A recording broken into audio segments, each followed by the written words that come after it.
Out of all the different types of videos I do on this channel, talking about Michael Jackson has to be one of my favorite ones. Mainly because sometimes when I do this sort of videos, I have to do a lot of research, which means I spend hours, sometimes even whole days listening to the same artist, even the same album, which can be a little annoying. Don't get me wrong, I love listening to music. It's my favorite thing to do in the whole world. However, listening to the same person, same type of instrumentation, same music can be kind of overwhelming. However, I love every excuse I can have in order to go back to this man's discography and enjoy it all over again. I love his music, his passion at the time of singing, his songwriting techniques. Everything about this man's career is just amazing to me. Right there with Elvis, he's one of the greatest performers of all time. After he released Off the Wall, he went on a creative run of albums that lasted for over a decade, which gave us some of the greatest albums of all time. Actually, these albums are so good that one of the most heated debates you can have with a Michael Jackson fan that's related to music, by the way, is deciding which is his best album, and that is exactly what we're going to do today.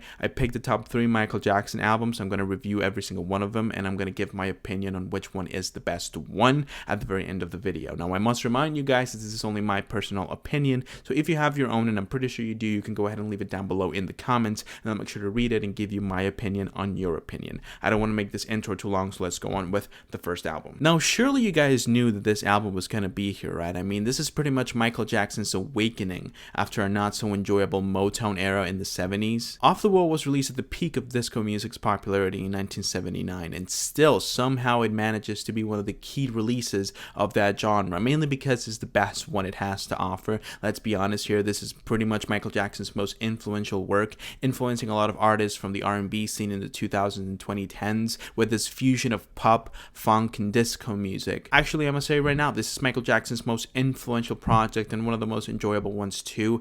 If you want to introduce someone to Michael Jackson, which would be kind of silly because everyone knows who he is, he's one of the most popular humans on planet Earth, I think this is the album you should show him because it's just so consistent in its quality. It's so fun, enjoyable, energetic. It makes you want to dance. I love his confidence. You know, I think that's mainly what the albums from the Motown era lacked. The confidence that he shows in this album and every album that came after this one. This is also one of his most solid track lists. I mean, you have songs like Don't Stop You Get Enough, the title track Off the Wall, Rock With You, some of his biggest hits, you know. So personally, I believe that this is a very good contender to be the winner on this video, mainly because it was the first time we saw Michael Jackson as a star. You know, prior to this, yes, the Jackson 5 were really popular. They would release some really good music too, and actually they delved into disco music prior to Michael on this album. However, I think this was the first time we saw Michael Jackson, the Michael Jackson we saw in Thriller, in Bad, and in Dangerous. You know, we saw a star being born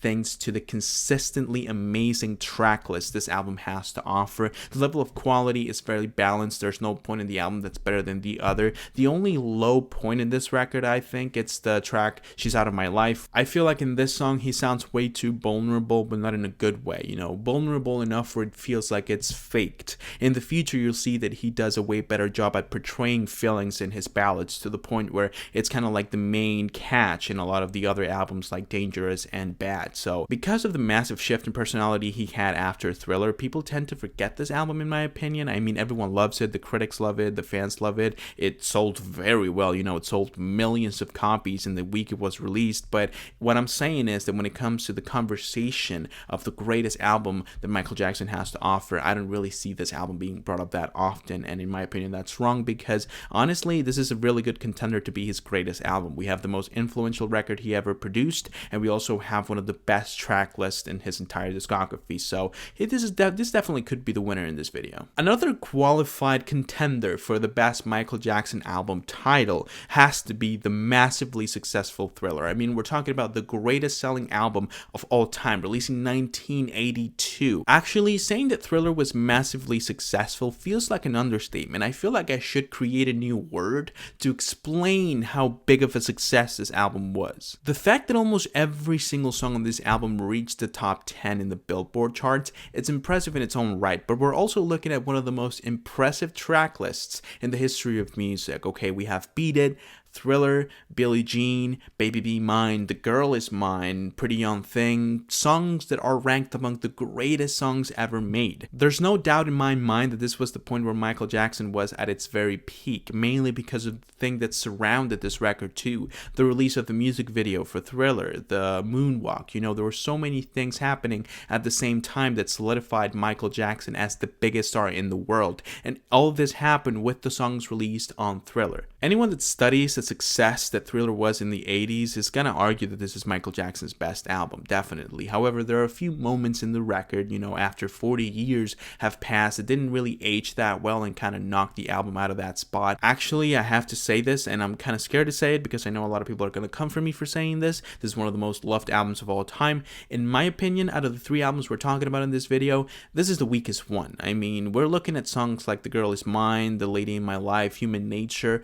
Good songs. I'm not saying they're not good, but when you compare that to Wanna Be Starting Something, to Thriller, to Beat It, to Billie Jean, it's obviously very unbalanced in terms of quality. There's also the fact that there's no cohesiveness when it comes to the creation of the album, the instrumentation of the record, and the production too. Michael Jackson's voice is produced differently depending on the track. You have rock music, you have dance music, you have pop music, you have ballads. It's all over the place, and sometimes it can work in the album's favor, like we saw in the White Album or Abbey Road by the Beatles, and even some releases by Prince, his biggest rival. But in this album, it doesn't really work very well because it feels like it's just a collection of hits. It feels like a greatest hits album, it doesn't get you in a certain mood. You can go from dancing to being sad to being pumped to being aggressive, you kind of gets you through a number of emotions that an album shouldn't really get you through. Again, I love versatility in albums. I love it when an album offers you a lot of different sound palettes. However, it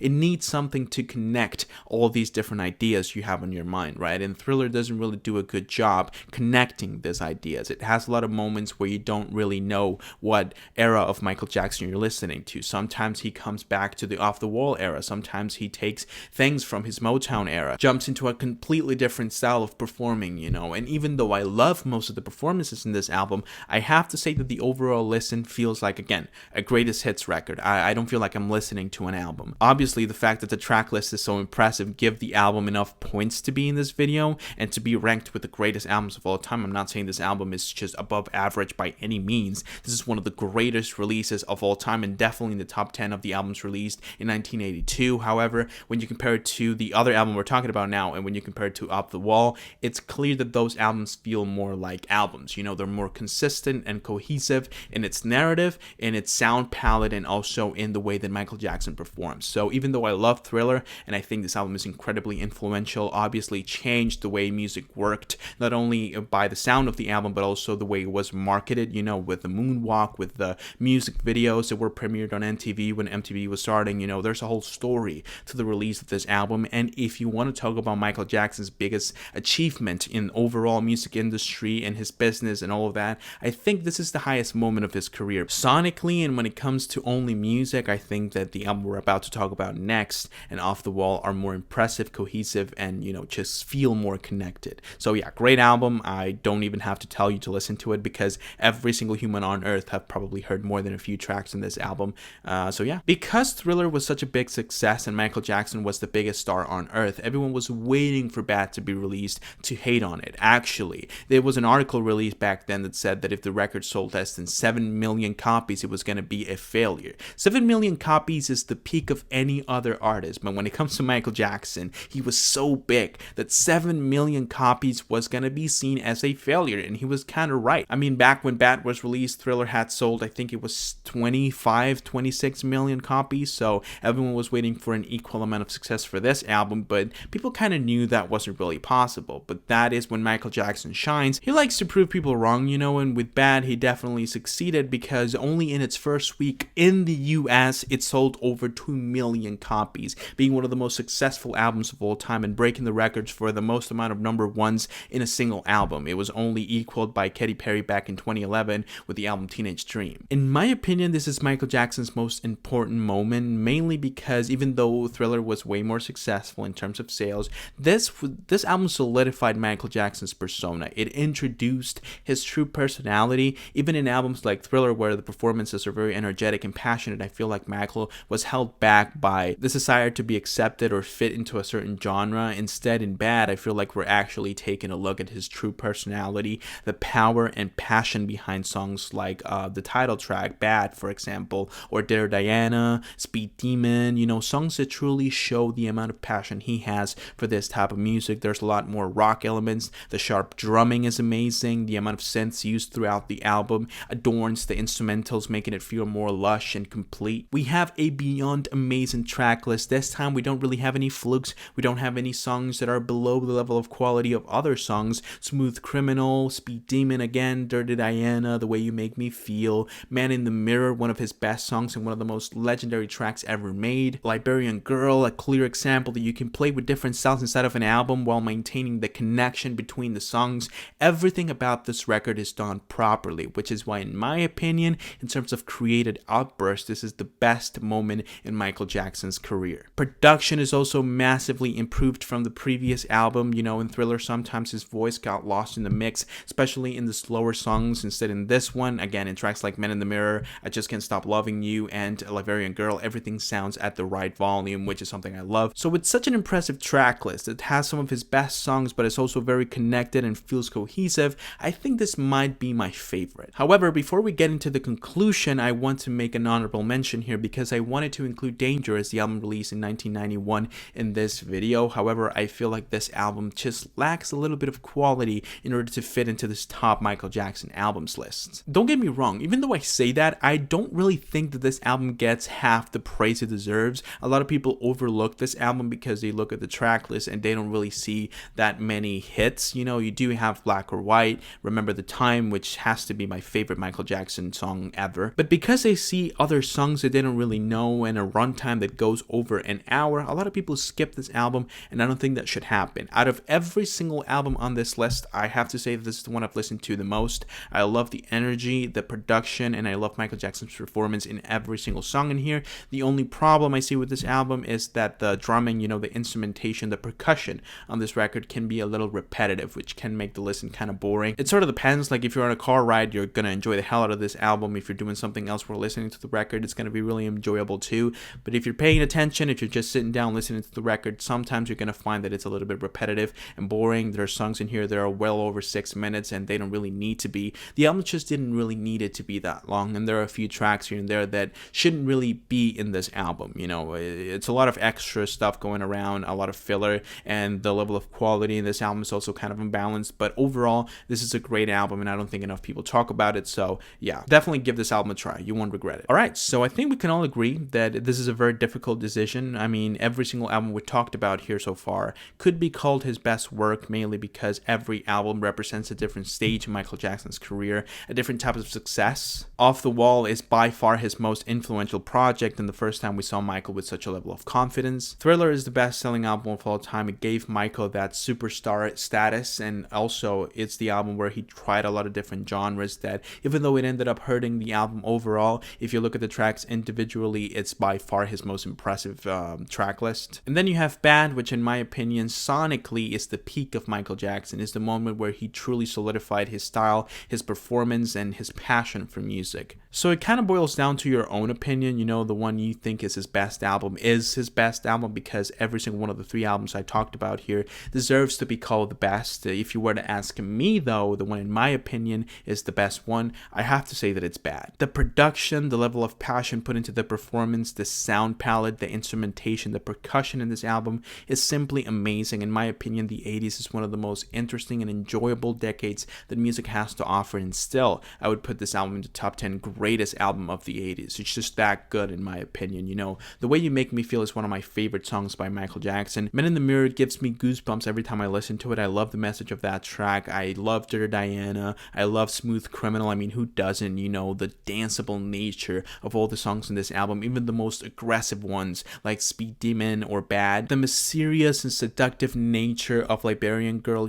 Everything about this album gives me the feeling of being Michael Jackson's best work, and that is the main reason why, if you were to ask me which is Michael Jackson's best album, I would most definitely go for Bad. However, that is only my personal opinion, so if you have your own, and I'm pretty sure you do, you can go ahead and leave it down below in the comments, and I'll make sure to read it and give you my opinion on your opinion. I have to say once again that if you think that Thriller is Michael Jackson's best album, then it's most likely Thriller. If you think that Off the Wall is Michael Jackson's best album, it's most likely Off the Wall. You know, what I'm trying to say here is that all three of these albums represent Michael Jackson at a different peak, at a different point of success, which is why any album you choose from this three, I agree with you, you know. So I want you to leave me your opinion down below in the comments. I want to make sure you give me your reasoning behind which album is your favorite and why. I truly do hope you guys enjoyed this video. If you did, you can go ahead and leave a like down below and subscribe to the channel so you don't miss any other videos that I upload. Also, if you want me to talk about any other topics related to music, if you want me to check out a song, album, or artist, go ahead and leave it down below as well, and I'll make sure to read it and fulfill your request as soon as I can. Once again, I hope that you guys enjoyed, and I hope that I can see you soon with a new video. But until then, bye.